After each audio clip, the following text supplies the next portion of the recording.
सवाल नंबर आप 16 देखिए। लिखा है क्या परिमाप 80 मीटर तथा क्षेत्रफल 400 वर्ग मीटर के एक पार्क को बनाना संभव है? यदि है तो उसकी लंबाई और चौड़ाई ज्ञात कीजिए। अगर लंबाई, यहाँ पर देखो ना आयत बताया गया है ना वर्ग बताया गया है, लेकिन अगर लंबाई होती है चौड़ाई होती है तो फिर क्या, जैसे जिसमें लंबाई हो और चौड़ाई हो उसको हम आयत मान के हल करेंगे। ठीक, कभी भी अगर वर्ग या आयत ना दिया हो तो हम लंबाई और चौड़ाई जैसे बात कर रहे हैं तो यहाँ पर हम लंबाई और चौड़ाई मतलब आयत मान के उसको हल करेंगे। ठीक है, तो हम यहाँ पर मान लेते हैं, माना 16 नंबर प्रश्न है,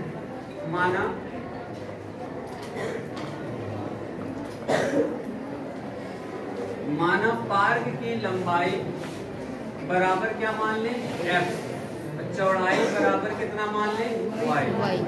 ठीक है, अब ये आयत मान के हल कर रहे हैं इसको, क्योंकि लंबाई और चौड़ाई की बात कर रहा है। अगर वर्ग आप मानेंगे तो वर्ग में तो सभी भुजाएं क्या होती बराबर होती है, इसीलिए कुछ दिया ना हो आयत मान के उसको हल करना है, समझ रहे हैं। तो माना पार्क की लंबाई बराबर x, चौड़ाई बराबर y।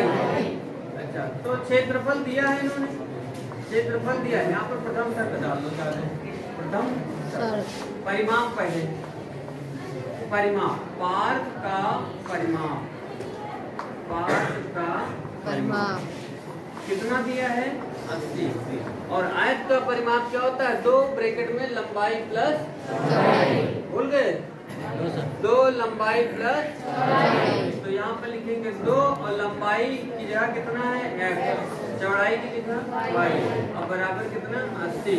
2 से 80 को काट सकते हैं ना 40 बार, तो यहाँ से x प्लस y बराबर कितना हो जाएगा 80, या फिर हम y 40, या फिर y बराबर क्या हो जाएगा 40 माइनस f, इसको मान लेते हैं समीकरण नंबर 1। ठीक है, अब सेकंड शर्त यहाँ पर देखिए क्या बोलता है, उसका क्षेत्रफल यानी पार्क का क्षेत्रफल, पार्क का क्या क्षेत्रफल बराबर कितना दिया है, बोलो बोलो भाई 400 वर्ग मीटर।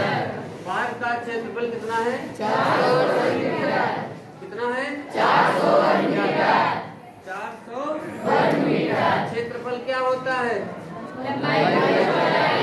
लंबाई कितनी है चौड़ाई कितनी है x इंटू वाई बराबर 400। इसको मान लेते हैं समीकरण नंबर 2।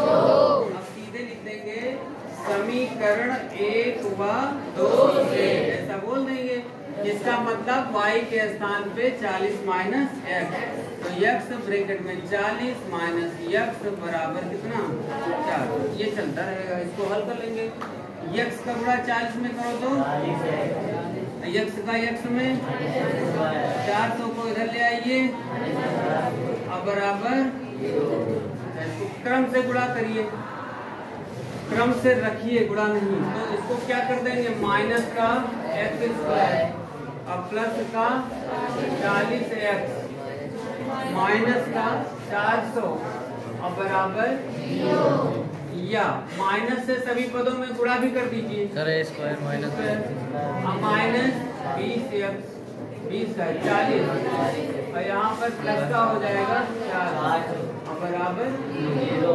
यहाँ पर देखिए 400 के ऐसे गुणनखंड करो कि जोड़ने पर 40 आ जाए। सर ए माइनस, अरे पहले हम जो पूछ रहे हैं उसको तो बताओ। 20 में 400 होता है ना, तो 20 यानी अगर समान गुणनखंड आते हैं तो ये होल स्क्वायर बनता है, बताया था।